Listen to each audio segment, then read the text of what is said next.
कुरुक्षेत्र में गीता महोत्सव का शुभारंभ। जयराम विद्यापीठ संतों ने किया पूजन। 13 दिसंबर को होगी गीता संसद।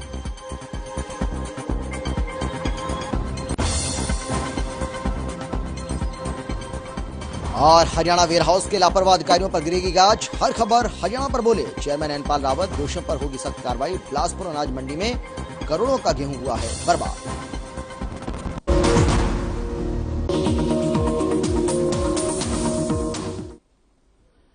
नमस्कार, आप देख रहे हैं हर खबर हरियाणा और आपके साथ में हूं अमित शर्मा। सबसे पहले बात करेंगे मुख्यमंत्री मनोहर लाल की, जो आज करनाल पहुंचे और किसानों से बातचीत के संकेत दिए हैं। किसानों पर दर्ज मुकदमे पर मुख्यमंत्री ने कहा है कि जब किसानों के साथ बातचीत होगी तब इस पर चर्चा होगी। सीएम ने अपील करते हुए कहा है कि किसानों की काफी मांगें सरकार ने अब मान ली हैं, उन्हें घर वापस लौट जाना चाहिए। फिर भी किसानों की 4 दिसंबर की बैठक में फैसला करेंगे।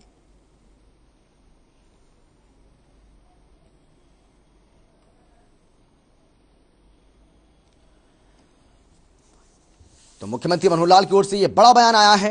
आज आपको हम बता दें कि करनाल पहुंचे थे, यानी कि अपने विधानसभा क्षेत्र पहुंचे थे।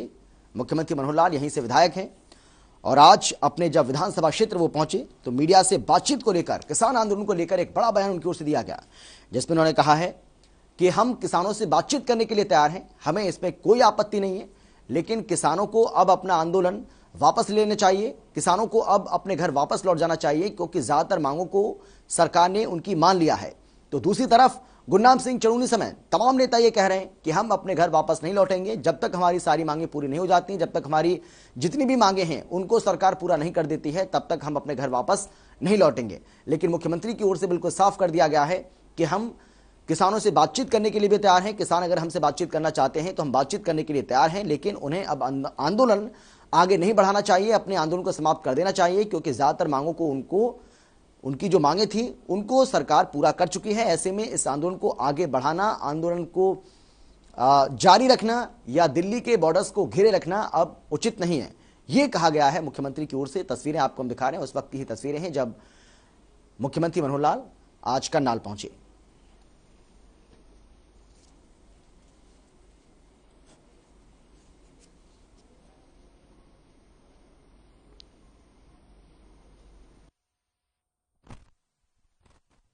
सर, किसानों ने कहा कि अगर आपका निमंत्रण आता है तो वे जरूर मिलने आएंगे आपसे।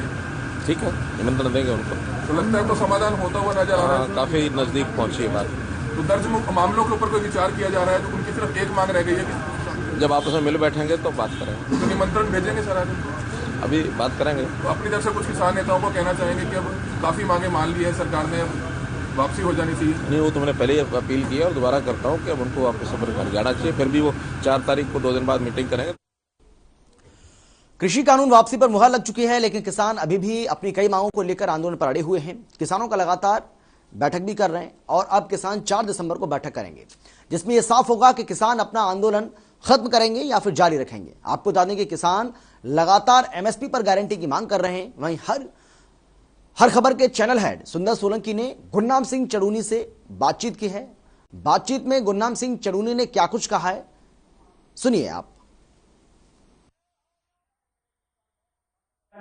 सीधा सवाल यह है चड़ूनी साहब कि अब स्थिति क्या, क्योंकि ये जो मांगे हैं इसको लेकर सरकार गंभीर है। केंद्र सरकार की तरफ से भी ये निर्देश दिए गए हैं कि जल्दी इन पर विचार किया जा रहा है। और दूसरी बड़ी बात है ये कि प्रदेश सरकार, हरियाणा सरकार की तरफ से, चाहे डिप्टी सीएम दुष्यंत चौटाला की बात करें, सीएम मनोहर लाल की बात करें, बीजेपी के अध्यक्ष ओपी धनखड़ की बात करें, उनकी तरफ से भी ये बयान दे दिया गया है। बाकायदा जो डेटा है, जिन लोगों के खिलाफ मामले दर्ज हैं, उनको इकट्ठा किया जा रहा है।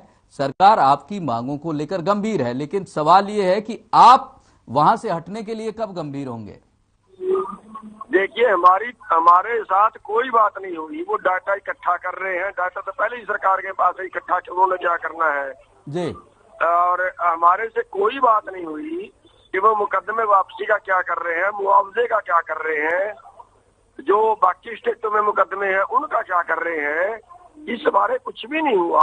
अगर वो मुकदमे वापस लेते हैं, मुआवजा देते हैं, एमएसपी पे जो कमेटी बनाने की बात कर रहे हैं, उसमें वो बताते हैं कितने दिन में कमेटी रिपोर्ट देगी, कौन कौन कमेटी में होंगे। और वो कमेटी की रिपोर्ट मान्य होगी भी या नहीं होगी। चढ़ूनी ये साहब, इग्नोर एमएसपी करते का हैं, बड़ा सारा मुद्दा कुछ है, खत्म सरकार चले कह जाएंगे चुकी है कि उसके बाद कमेटी और ये सारी चीजों पर विचार हो रहा है, लेकिन इतना भरोसा तो अब करना चाहिए कि सरकार आपकी बातों को, आपके आंदोलन को, सभी चीजों को गंभीरता से लिया है और इस पर विचार कर रही है। लोगों को तो आजादी मिले, जिन रोडों को आपने जाम किया है, जिन सड़कों को आपने जाम किया है, जिन पर चाहे वहां के उद्योगों की बात करें, आम लोगों की बात करें, बड़ी परेशानी है उन्हें। एक साल से किसानों को कोई दिक्कत नहीं है, वहां के जो आसपास के लोग हैं, और उसका पूरा प्रभाव पूरे प्रदेश, पूरे देश पे पड़ता है। आप सुनोगे तभी तो ना जी, मैं ये कह रहा हूँ, मुआवजे की बात सरकार कर बता दे और केस वापसी के जो है वो घोषणा कर दे और सभी केस वापस हो जाएं, जो जितने भी केस है पूरे देश में बनाए हुए हैं। एनआरआई जो बाहर से आए थे, जिनको ब्लैक लिस्ट किया, उनको ब्लैक लिस्ट खोल दे। कई लोगों पे छापे मारे हैं इन्होंने जो आंदोलन के सहयोगी थे। इन सब की वो जो सरकार जो राहत दे दे। एमएसपी में जो इन्होंने कहा है कि हम कमेटी बनाएंगे, वो कमेटी बना दे, उसका टाइम बाउंड कर दे, उसके बता दे कि उसको क्या क्या काम कमेटी का होगा। उसको ये उलझा रहे हैं, उसको कह रहे हैं ये चढ़ूनी साहब, वो प्रक्रिया चल रही है, कानूनी प्रक्रिया है, वो चल रही है, वो थोड़ा सा समय ले रही है, लेकिन आप कम से कम इतना सब्र भी रख सकते हैं और इतना भरोसा भी रख सकते हैं ताकि कम से कम आम लोगों का जो जीवन है वो तो पटरी पे आ जाए। वो प्रक्रिया चल रही है, सरकार बिल्कुल आप लोगों को भरोसा दे चुकी है। अब आप बोल रहे हैं, सुनो भी ना। हमें क्या पता किससे को बात चल रही है, किससे नहीं चल रही है। हमारे से किसी ने बात करी हो तो बताओ। वो टेलीविजन में बोल देते हैं, बोल देते हैं, ऐसी वो बोल देते हैं। प्रधानमंत्री ने बोला तो कृषि कानून वापस हुए ना। मैं ये कह रहा हूँ किससे बात चली है उनकी, बताइए। जो कृषि कानून तो हमने मान लिए, हम कृषि कानून की बात कब कर रहे हैं? एमएसपी में क्या किया है बताइए। जो केस वापसी में क्या किया बताइए। कितने केस अभी तक वापस लिए बोलिए। तो वही बात कर रही है सरकार, वही बात, हरियाणा सरकार भी वही बात कर रही है कि ये जो ये प्रक्रिया है वो उन्होंने शुरू कर दी है। कम से कम आप अपनी प्रक्रिया तो शुरू करें। 48,000 लोगों पे मुकदमे छोड़ के चले जाए क्या हम लोग? 48,000 लोगों को जेल में जाने दें क्या? नहीं, 48,000 लोगों को किसके हवाले छोड़ के जाए उनको? यमुनानगर में हरियाणा वेयरहाउस अधिकारियों की लापरवाही के मामले में वेयरहाउस के चेयरमैन नैनपाल ने हर खबर से बातचीत में कार्रवाई का भरोसा दिया है। आपको बता दें कि बिलासपुर अनाज मंडी में रखा करोड़ों रुपए का गेहूं खराब हो गया, जिसमें करोड़ों का गेहूं पिछले 2 वर्षों से खुले आसमान के नीचे रखा था, लेकिन बावजूद इसके अधिकारियों ने इस ओर कोई ध्यान नहीं दिया। तो अधिकारियों की घोर लापरवाही के चलते करोड़ों रुपए का यह अनाज बर्बाद हो गया है, खराब हो गया है, सड़ चुका है, जो तस्वीरें आप देख पा रहे हैं।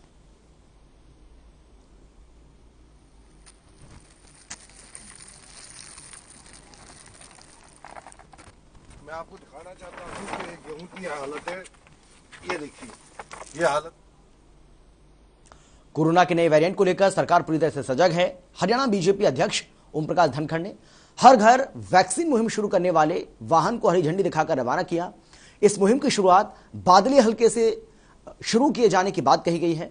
धनखड़ के अनुसार वैसे तो उनकी जिम्मेदारी पूरे हरियाणा प्रदेश की है, लेकिन जिस तरह से हर घर वैक्सीनेशन की मुहिम की शुरुआत हुई है, उससे ऐसा लगता है कि यह मुहिम बादली विधानसभा क्षेत्र के बाद जिला झज्जर में और बाद में हरियाणा अपनी रफ्तार पकड़ेगी।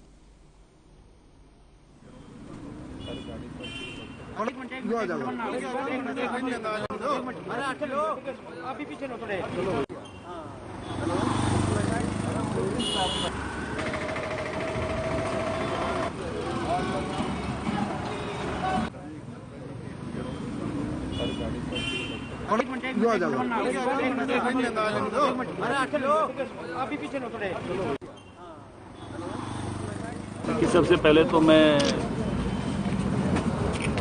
भारत के प्रधानमंत्री जी ने जिस प्रकार से देश में वैक्सीनेशन हो और उसके लिए जो अपनी तवज्जो दिखाई, 2 वैक्सीन भारत में निर्माण होना और 100 करोड़ का वैक्सीनेशन का डाटा कुछ दिन पहले हमने पार किया। मेरे ख्याल से कई महाद्वीपों की आबादी कई बार ऐसी होती है और इतनी बड़ी आबादी का वैक्सीनेशन इतने कम समय में करना, मैं कहूँगा कि एक बड़ी उपलब्धि भारत के लिए है, जिसका पूरा का पूरा मैं कहूँगा कि इंजन बने।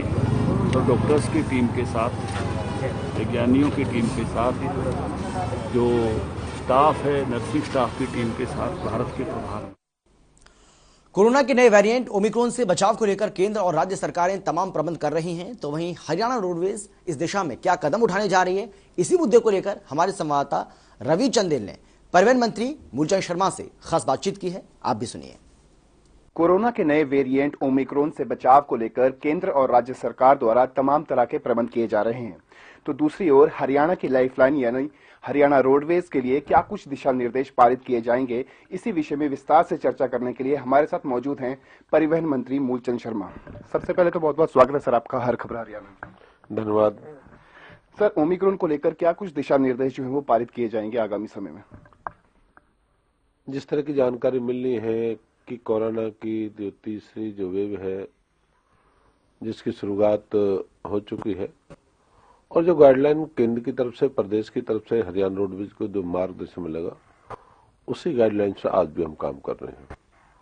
और जहां लोगों से यही अपील है कि घरों से कम निकलें और वही लोग निकलें रोडवेज में जिनको जरूरत बहुत जरूरत है। अगर जाना है तो अपने जो फेस मास्क है या जो पहले जो गाइडलाइंस थी उस गाइडलाइंस के तहत काम करें। सर, इसके अलावा किस तरीके से जो अब जैसे फिलहाल के समय में फुल स्ट्रेंथ किया गया था बसेस को लेकर, क्या उसे हाफ स्ट्रेंथ किया जाएगा, नहीं किया जाएगा, और रोडवेज के डिपो के अंदर क्या कुछ प्रबंध किए जाएंगे इसके अलावा? नहीं, मेरा मानना 70% आज ही बस 50% खाली है जी, और 30% बस ऐसे हैं जहाँ स्कूल के बच्चे हैं, कॉलेज के हैं, वहाँ फुल बस चलती हैं। उनकी भी जानकारी देखते हो, उन बसों को कहेंगे भाई आप फुल भर के नहीं चलाएं, जो गाइडलाइन उसी पे काम करें। और जो बच्चे कॉलेज खुले हैं या स्कूल हैं, बच्चों को जाना आवागमन है, उनकी गाइडलाइन करेंगे भी ज्यादा उसमें बच्चे पढ़े लिखे बच्चे हैं, समझदार हैं, वो भी क्या है कि इसकी दूरी बना के रखेंगे। और पहले जो रोडवेज की बसें थी पहले भी फुल नहीं चल रही थी, 50% लोग बहुत कम निकल रहे थे। आज भी जो रूट की बस है, जो लॉन्ग रूट की, आज भी बसें ज्यादातर खाली, लोगों में इतना भय है और भय से लोग पूरी तरह दूरी बनाए हुए हैं। और यही हमारी जो 30% जो बस हैं जो स्कूली कॉलेज बच्चे, उसकी गाइडलाइंस यही है कि कम से कम करें, बस का उपयोग उतना ही करें जितनी जरूरत है जी। सर, दूसरी ओर जिस तरीके से कृषि कानून जो है वो वापस लिए जा चुके हैं, लोकसभा राज्यसभा दोनों सदनों से वापस लिए जा चुके हैं, लेकिन किसान अभी भी अपने धरना स्थल पर डटे हुए हैं। उनका साफ तौर पर कहना है कि एमएसपी पर कानून बनाया जाए, उसके बाद ही हम धरना स्थल छोड़ेंगे। इस विषय में आपकी क्या प्रतिक्रिया है? देश के प्रधानमंत्री जी ने किसानों के लिए लाभकारी कानून बनाया था और देश के हित में इस कानून को वापस लिया, लोकसभा और संसद में उसको पारित कर दिया। और ये लाभकारी था, पर लोग किसान इस बात पे चाहते थे नहीं हो, 3 कानून नहीं बने, उसको वापस हो गया। उनको अपने घर जाना चाहिए, वापस जाना चाहिए। सरकार का काम है, लोगों का काम है, सरकार देखती है पीएमएसपी का क्या करना, कमेटी प्रधानमंत्री बना दी है, विश्वास करना चाहिए। अगर ये लोग अपने देश के प्रधानमंत्री विश्वास नहीं करेंगे, कौन विश्वास करेगा? इन लोगों को भरोसा रखना चाहिए। जिस तरीके से किसानों की मांग है कि जो उनके ऊपर मुकदमे दायर किए गए उनको वापस लिया जाए तुरंत प्रभाव से, और साथ ही साथ 700 से अधिक किसानों की जो मृत्यु हुई है उनको मुआवजा भी दिया जाए, या फिर उनके परिवार के किसी एक जन को जो है वो सरकारी नौकरी दी जाए, इसके ऊपर सरकार क्या विचार विमर्श कर रही है? हालांकि जजपा जो है, उनके मंत्री भी लगातार ये कह रहे हैं कि उनके जो मुकदमे दायर किए गए उनको वापस लिया जाए। किस तरीके से देखते हैं? केंद्र की तरफ से भी हर प्रदेश को डायरेक्शन है भाई आप निर्णय लें, और जो किसानों पे मुकदमे दर्ज हुए हैं, धरने प्रदर्शन किसी के कारण, उनको केंद्र की तरफ से प्रदेश के मुख्यमंत्री सक्षम है, जो भी प्रदेश के हित में है, किसानों के हित में है, और किसानों के हित में वही काम करें। किसानों को भरोसा रखना चाहिए, और प्रदेश के मनोहर लाल जी पर भरोसा नहीं, किसी भरोसा नहीं इन लोगों को। सफेद माखी के नाम से 800 करोड़, ओलावृष्टि के नाम से 1200 करोड़, सूखे के नाम से 400 करोड़, इतने करोड़ों रुपए भारतीय जनता पार्टी की सरकार ने दिया। पूर्व की सरकारों में जो किसान नेता बनते पूछे कितना, 18 करोड़ 23 करोड़ पूरे उसमें, और मुख्यमंत्री ने 7 साल की सरकार में इतना पैसा दिया जब समय आया। तो इसलिए मुख्यमंत्री भरोसा रखने, मुख्यमंत्री सक्षम है और सबके ध्यान रखने वाले मुख्यमंत्री हैं। किसान, व्यापारी, कर्मचारी, हर चीज के बारे में तो भरोसा रखिए। जो केंद्र की तरफ से गाइडलाइंस है, मुख्यमंत्री जी होम मिनिस्टर उसके डायरेक्शन पे काम करेंगे। बहुत बहुत शुक्रिया सर। तो ये थे हमारे साथ सूबे के परिवहन मंत्री मूलचंद शर्मा, जिन्होंने साफ लफ्जों में कहा कि किसानों को प्रधानमंत्री और मुख्यमंत्री की बातों पर भरोसा रखकर धरना स्थलों को खाली कर देना चाहिए। तो वहीं उन्होंने साफ किया कि परिवहन विभाग द्वारा भी जो बसेस चलाई जा रही हैं उन्हें कम से कम यात्रियों के साथ जो है वो चलाया जाए। चंडीगढ़ से हर खबर हरियाणा के लिए रवि चंदेल के साथ कैमरामैन किशन की रिपोर्ट। एक छोटे से ब्रेक के लिए हम रुक रहे हैं, फौरन लौट रहे हैं कुछ और खबरों के साथ।